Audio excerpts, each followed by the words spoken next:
चला मग मैत्रिणींनो, आपण आज रेसिपीला सुरुवात करूया। मी मुगाची डाळ घेतलेली आहे।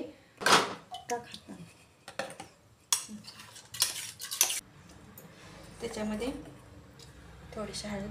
आता आपण ही डाळ शिजवून घेऊ। दोनशे डाळ आता आपण कुकरला डाळ लावलेली आहे। ती शिजेपर्यंत आपण फोडणीची तयारी केली आहे, ते मी तुम्हाला दाखवते।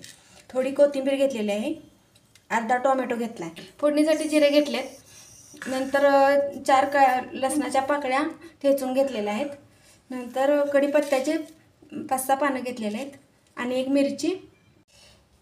आता आपण डाळ शिजेपर्यंत हे साईडला ठेवून देऊ आणि नंतर पुढची तयारी करून घेऊ।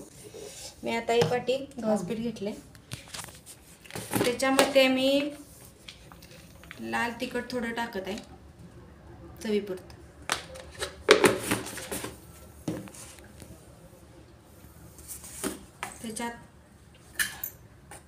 त्याच्यात थोडी हळद टाकते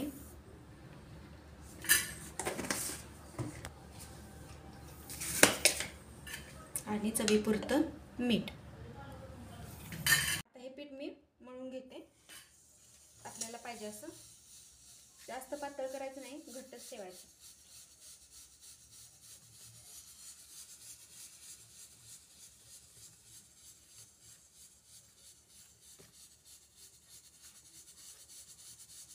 पाणी थोडं थोडं घालायचं त्याच्यात, एकदम पाणी घालायचं नाही, म्हणजे ते पातळ होत नाही।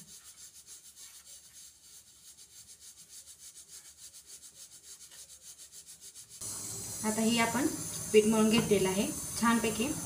आता आपण हे बाजूला ठेवू। बघा डाळ मस्त शिजली। आता आपण हे बाजूला ठेवून फोडणीची तयारी करून घेऊया। आपली कढई आता तापलेली आहे। आपण आता तेल सोडले, तेल आपलं गरम होतंय। आता आपण त्याच्यामध्ये पहिल्यांदा मोहरी टाकू।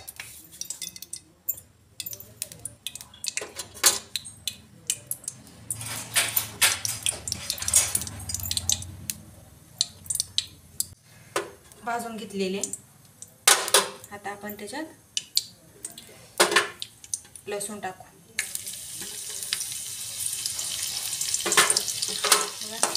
लसूण आपला चांगला भाजला, नंतर आपण त्याच्यात टोमॅटो टाकायचे।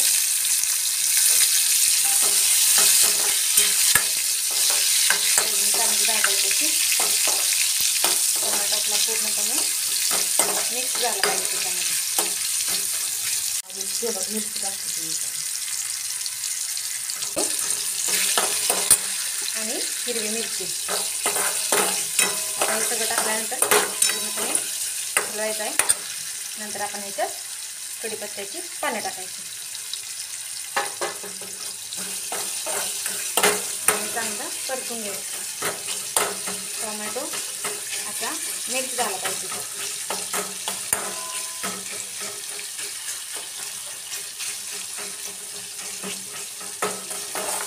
आपल्या चवीप्रमाणे मिरची कमी जास्त टाकली तर चालेल। मी ह्याच्यात मिरची अर्धी फक्त टाकलेली आहे।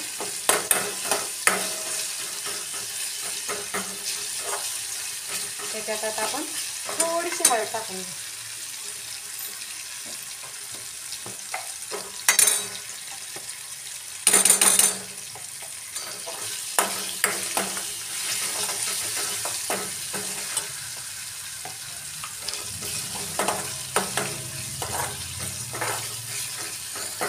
चांगलं भाजले,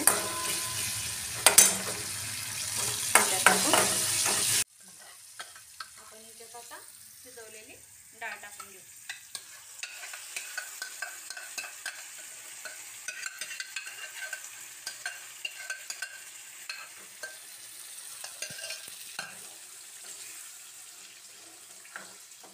एकसारखं मिक्स करून घेऊ आणि ह्याच्यात थोडं पाणी टाकू।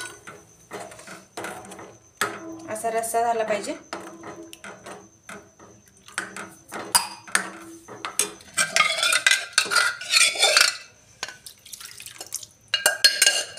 हे बघा मस्त आहे।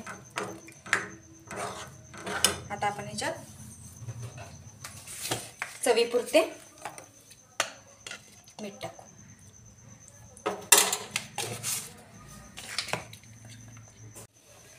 बारीक चिरून कोथिंबीर टाकू. बघा आता मस्त उकळी आली याला. आता ही उकळीपर्यंत मळलेल्या पिठाची चपाती लाटून घेऊ. अशी गोळे करून घेऊ कणकेचे.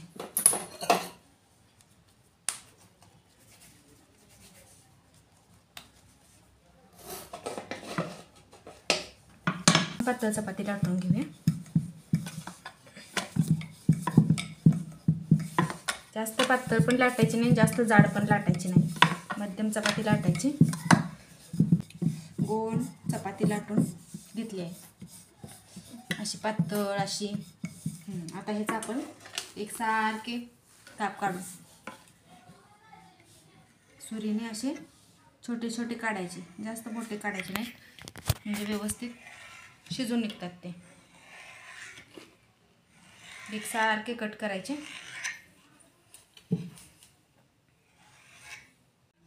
हे बघा मी एकसारखे कसे कट मारलेत, असे कट करायचे. आता आपले काप झालेले आहेत. आता आपण हे एका डिशमध्ये काढून असे मोकळे मोकळे ठेवायचे, म्हणजे चिटकत नाहीत. आणि अशा प्रकारे मळलेल्या पिठाचे काप करून आपण घेऊ पूर्ण पिठाचे. आपण आता चपाती लाटलेले आहे, त्याचे छोटे छोटे असे काप बनवलेत. बघा तुम्ही बघू शकता, असे जास्त जाड पण नाहीत आणि पातळ पण नाहीत, असे काप बनवलेत. हे आता आपण मस्त आणि उकळलेले वरण आहे त्याच्यात सोडू. आता आपले वरण किती मस्त झालेलं आहे, पूर्णपणे उकळी आलेले आहे, मस्त दिसतंय वरण. आता ह्याच्यात आपण आपले काप जे केलेले आपण ते असे सोडू.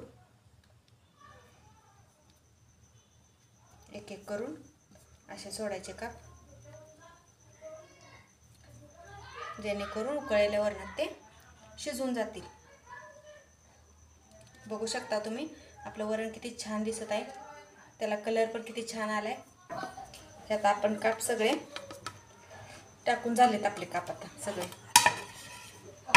त्यामुळं आता आपण हे सगळं पूर्णपणे खालून वरतीपर्यंत असे हलवून घेऊ. वरणफळ हे ते आपले, म्हणजे कसं पूर्णपणे सगळे व्यवस्थित शिजतील. आता आपले हलवून झाले. आता आपण व्यवस्थित हलवून झाल्यानंतर का नाही, आता 5 मिनिटं आपण ह्याला झाकून ठेवू, म्हणजे व्यवस्थित शिजून जाते. हे बघा आपले वरणफळे आता मस्त आणि शिजलेले आहेत. आता आपण हे खाण्यासाठी काढून घेऊ वाटीत. आपण आपल्या चकुल्या बोलला तरी चालेल याला. आपल्या चकुल्या ह्या मस्त आणि शिजलेल्या आहेत.